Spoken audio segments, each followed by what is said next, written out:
Personnel management and organizational behavior forward. It goes without saying that a well-managed team and proactive workers are the perfect ingredients for a successful organization. Effective teamwork plays a crucial role in adapting to changes, maximizing the strengths, and bringing up the best in the company. However, managing a team as a leader or boss is not an easy task, as this role requires a specific skill set that only few possess. This guide intended for those who want to deepen their understanding of team management, which is considered fundamental to achieving better results, stimulating work, improving communication between employees and team leaders, securing stronger commitment to objectives, and greater satisfaction in general. Throughout this guide, we will try to offer a better picture of the concepts of teamwork, management of teams, empowerment, and the other key aspects related to this subject. At the end of this manual, in the appendix, you will find a case study that will help you reinforce your knowledge and get a more global vision.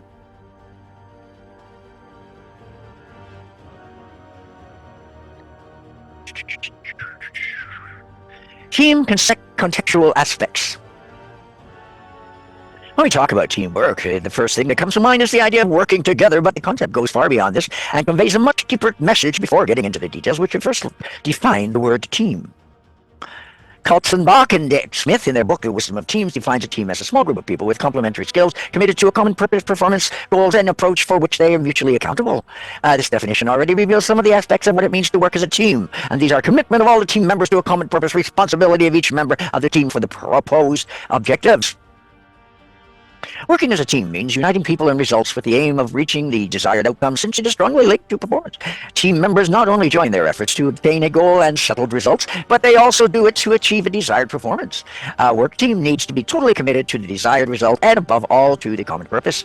Before continuing to explain in detail all the aspects related to the teamwork, we should be clear about the difference between group and team, because although we tend to think of them they are the same, there are clear differences between these concepts. For example, there is a class of 30 students who share the same workspace, the same teacher, boss, and the same classroom or the department. Are they forming a team? The answer is no. These students are a class group, not of work. They help. These students are a class group of work. They help each other maintain cordial behavior, share information, but they do not perform a work team because each of one of them has their own interest in mind, which is to pass the course. We cannot talk about a work team because there is no union between them. Each one will do their work in their own way. They will set their own objectives, and they will not necessarily care if their classmates reach his or her goals. The same applies to a company setting. In a department, a number of people work together in the same work environment with the same boss. However, they form a group, not a team. Here we come to the definitions. Number of people is group, things that they are put together or as a unit, whereas a team used to refer to a group of people who support a particular point of view or person.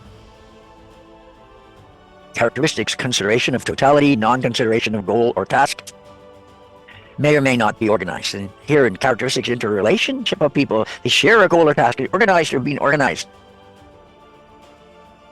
Now, to go further, the differences between group and team. In order to clarify the concept of group and team, we must present some of the main differences. In the book Apprendre à leader equipose, Learning to Lead a Team, Raphael Gobineau presents them in the following way. Group. Each member is responsible for themselves, a single leader, emphasis on the results, high importance in the hierarchy, limited communication, individuality, individual goals, extreme control, individual results, individual assessment, individual learning, and inhibition in the face of conflict. Whereas, for a team, each member is responsible for themselves, but the responsibility is also shared. A shared leadership role, emphasis on the result or process, low importance in the hierarchy, open communication, individuality and collaboration, shared goals, more autonomy, shared results, individual and global assessments, individual and organizational learning, collective conflict resolution. Teamwork. Working as a team is a very enriching experience for many people, since as human beings we need to be recognized by others, feel respected and useful. Moreover, teamwork gives us an excellent opportunity to grow as a person. A team can properly develop if it is provided with good conditions. It is essential that all members are convinced about the importance of the task so that they contribute with their results to the overall goal of the company. One should bear in mind that nobody is irreplaceable, but everyone is necessary, because in order to build a good work team, all members should give their very best to provide their effort and feel identified with a common goal. And above all, they should consider the common goal as a very important objective for them. The importance of a work team. A single person would not be able to carry out all the actions that lead to the success of the company, and he or she would need to have some traveling companions, because effective teams are collaborative and supportive units. Their efficiency depends on how the team members are applied to sharing understanding of the task. They all need to be united towards a common goal linked to the vision and mission of the company they belong to. It is of utter and utmost importance that they feel unified, that each member is aware of their work, is connected to the other member's work, and that they share a common understanding of the outcome that they want to reach. Working as a team is definitely positive, as we can learn from it. In addition to making a living, we have the opportunity to enrich our lives as persons, workers, or partners. Our work team lays the foundation of any organization. Currently, a company's success rests significantly on the strong performance policy capable of promoting the development of teams, as it is considered that the more people are involved in carrying out the activity, the more positive the results will be. Teamwork also implies making an effort to get to know our colleagues on a deeper level, their capacities, limitations, and restrictions, their way of thinking and facing different situations, etc. Not only does it give us a chance to create a stronger bond with another person, but also enables us to develop our social skills. We are part of a society, and we have a socialized sense of communication, whether personal or business in this case, is one of the most crucial aspects of the company, and especially of a work team. Without communication and understanding among members of a team, there is no cohesion, and therefore the proposed targets will not be attained, because there are things we cannot achieve on our own. Creating a team. Building a team is not a process of bringing together a number of workers and making them work as a whole. It means taking into consideration the wishes of each of the members. Important factors in creating a team are as follows: complementary professional profiles, able to perform complex tasks, cooperation in an emotional climate, a mission and an exciting project with direction, and a team leadership fundamentally adapted to the profile of the task, as well as people. All these points have to be balanced. What the group will be asked for and what will be received in return needs to be proportionate. Here we have a little diagram, if you like, a tripod to build a team. There's your project, there's your task, there's your emotions. Another important aspect of creating an effective team is to trust its team members and make everyone work together side by side. Team workers should be motivated to perform tasks, changing what is necessary, confront the leader. They should be constantly encouraged to use their experience in the workplace and outside, and to put their precise professional skills into practice. Moreover, they should be assisted along the way. But to accomplish this, we need to truly understand the people that will work with us and learn to work with them in a cooperative way. Below, we will indicate a series of obligations necessary for building a team.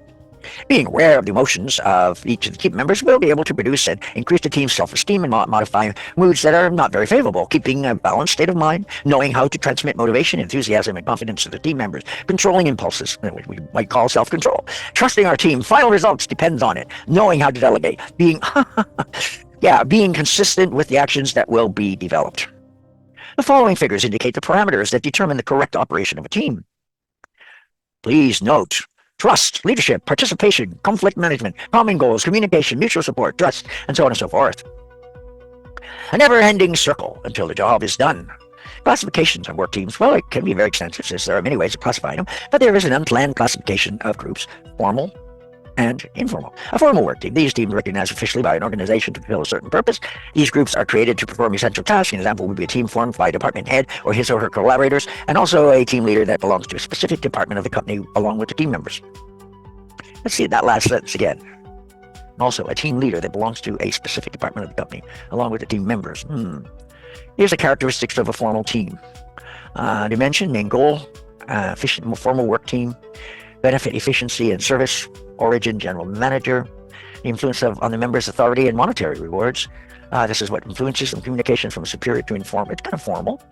Leader, he or she is appointed by the organization. Interpersonal relations are established by the standard of work. And control, threats, and use of rewards. Informal work teams.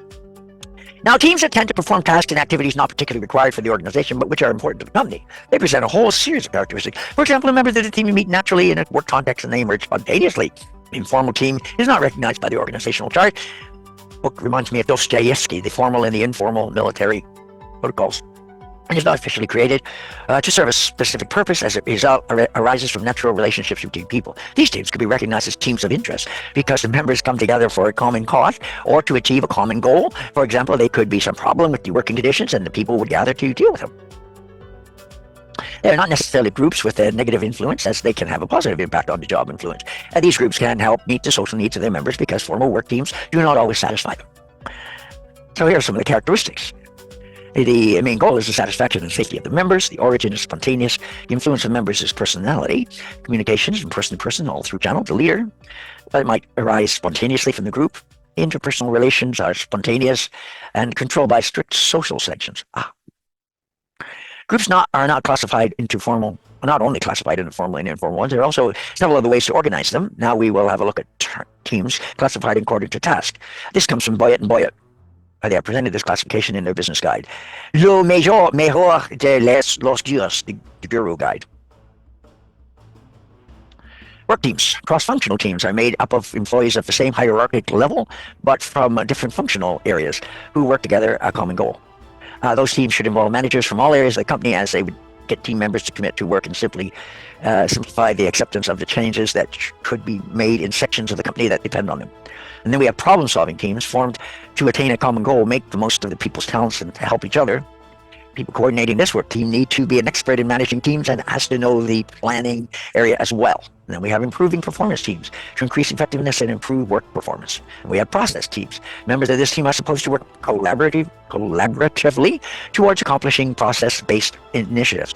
These teams are created to evolve and develop over time from the beginning to the end of the group, or through maturity from being inefficient to becoming efficient. And we have integration teams characterized by the following elements. Cooperation is essential for implementation. The task is global. No individual in the team has sufficient knowledge to solve the problem, so everyone's efforts need to be joined. And we have management teams. Consists of several managers resorting to their direct subordinates to face the challenges of the organization. Running a company on your own is becoming more and more complex, which is why these types of teams are growing in popularity. Then we come to project teams, forming as a group of interdependent employees that cooperate in order to achieve the proposed objective of the project. The main characteristics of these teams are the clear understanding of the goal of the team, clear-cut expectation of the role and responsibilities of each person, steering work towards a desired outcome, high level of cooperation and collaboration between all the members of the team, and it has to be a high level of trust. Now we come to self-managed teams. Design the work to be performed and execute the operations. The main feature is that they are not organized in accordance with traditional hierarchies and bureaucracy, in which each team member performs a task according to the position they have, but the tasks are distributed depending on the wishes of each one of them. In addition, there is no boss or leader who has power overall. This type of team has several advantages and more flexibility, reduction of operating costs, improvement of the quality and customer service, quick response to technological change, taking into account the needs of workers. Team member employee is more committed to the organization, and it attracts the best people. Now we come to the semi-autonomous teams. Small teams with a common working goal. Team members have free range to make decisions about the task carried out, and they are jointly responsible for them. These types of teams encourage a sense of fulfillment through work, making them a group or a social activity. And we have virtual teams made up of people in different physical locations. Nowadays, virtual teams are on the rise as companies expand geographically and electronic devices permit us to communicate across borders. Now, in a virtual environment, team members address problems and try to come up with an agreement on the best way to deal with them. However, virtual teams are hard to build. Very often, employees are confused and overwhelmed by the technology, or they feel they miss out on developing the personalized relationships. These categories of work team can be grouped into three types. Work teams. They add value to the company. They design, transform, sell, and serve an internal or external customer.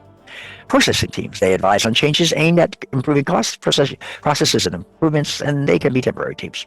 Integration teams. They ensure the work is coordinated through an organization. They connect two or more work teams, acting as a link between them and an improvement of teams. Now, here are the roles in the work teams.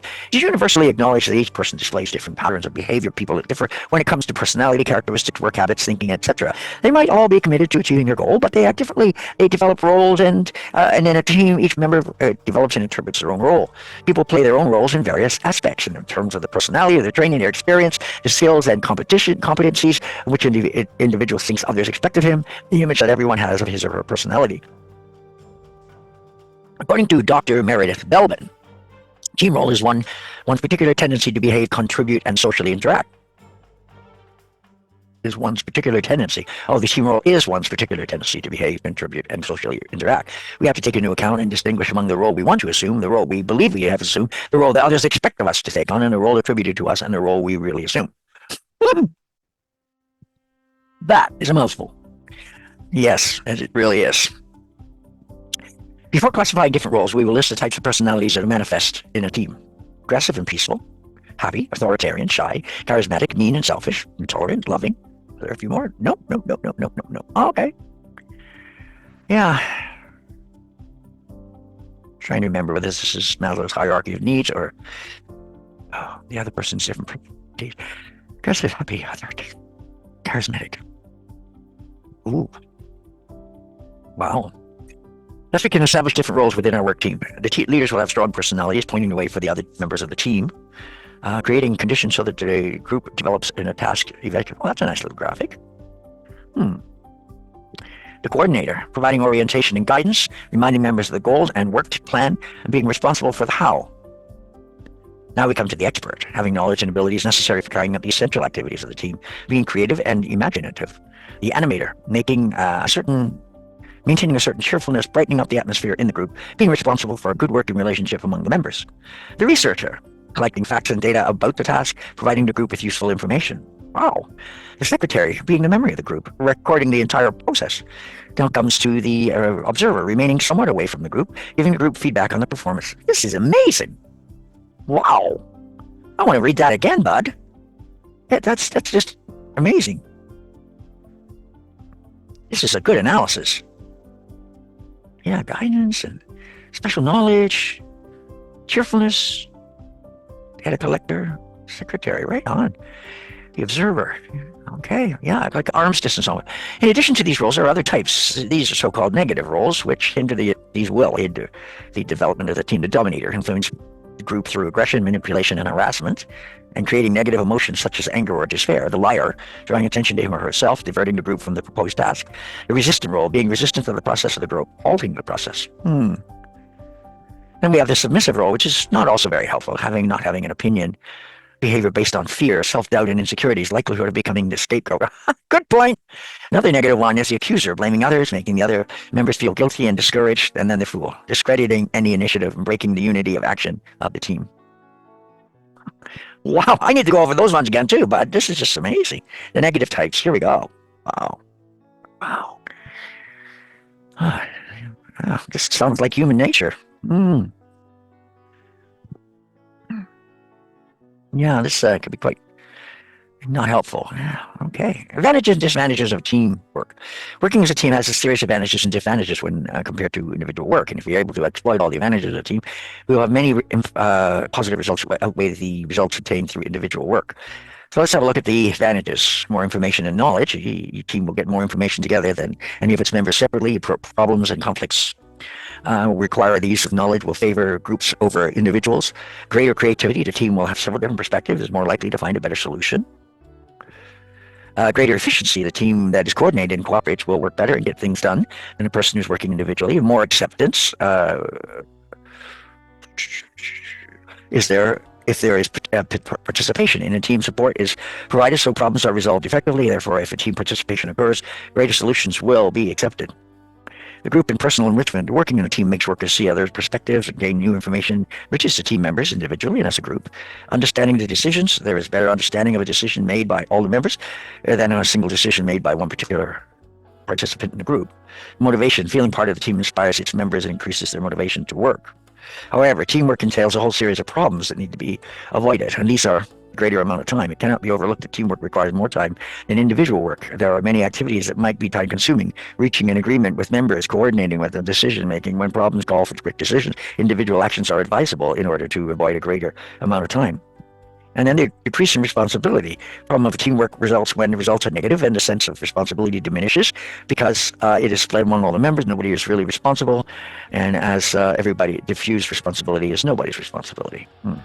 And we have the disagreements. So one of the main problems in teams is a conflict between individuals and group interests, which becomes a very frequent cause of disagreements. One of these solutions would be to organize the discussion to synchronize the operations of the different aspects of the problem and follow the procedure. Team leaders are very important for this since they need to defend the interests of the team rather than the individual in order to promote team cohesion. And then there's excessive risk-taking. Decisions taken by a group tend to be riskier than those taken by an individual. Team leaders should set limits, assess the advantages and disadvantages of risky decisions, and avoid anything that may turn out to be inconvenient or negative. And all these disadvantages may disappear completely when a team reaches a high level of maturity.